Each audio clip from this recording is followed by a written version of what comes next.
बिस्मिल्लाहिर्रहमानिर्रहीम। अस्सलामु अलैकुम। आप देख रहे हैं K92 न्यूज़ और मैं हूं नाइला भट्टी। शामिल करते हैं आज की अहम खबरें। खबर आपको कराची से मुस्लिम लीग काफ सिंध के सदर और वजीर आला सिंध के मामले खसूसी तारिक हसन से पाकिस्तान सुन्नी तहरीक के रहनुमा फहीमुद्दीन शेख की क़यादत में वफ्द की हमरा मुलाकात में मुल्क की सियासी व मुआशी सूरत हाल पर तबादला ख्याल किया। इस मौके पर वफ्द में शामिल पाकिस्तान सुन्नी तहरीक मरकजी राब्ता कमेटी के अरकान मोहम्मद आफ्ताब कादरी, मोहम्मद तैयब कादरी, मुस्लिम लीग काफ सिंध के सेक्रेटरी इत्तलात सादिक शेख, मुस्लिम लीग काफ कराची डिवीजन के सदर जमील अहमद खान भी मौजूद थे।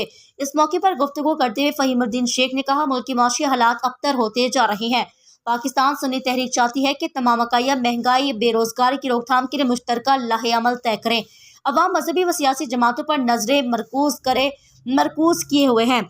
महंगाई बेरोजगारी के खिलाफ कौन किरदार अदा करेगा? बहैसियत पाकिस्तान मुल्क की तमाम मजहबी व सियासी जमातों की जिम्मेदारी है वो गरीबों की आवाज़ बने, मुल्क में महंगाई बेरोजगारी की रोकथाम को यकीनी बनाए, बैरूनी कर्जों से निजात के लिए आवाम की आवाज़ बने। मौजूदा हालात में गरीब, ताजर, किसान, मजदूर महंगाई और बेरोजगारी से शदीद परेशान है। हुकूमत और सियासी जमातों पर भारी जिम्मेदारी आयद होती है कि वो आवाम को रिलीफ दिलाने के लिए मस्बत किरदार अदा करे।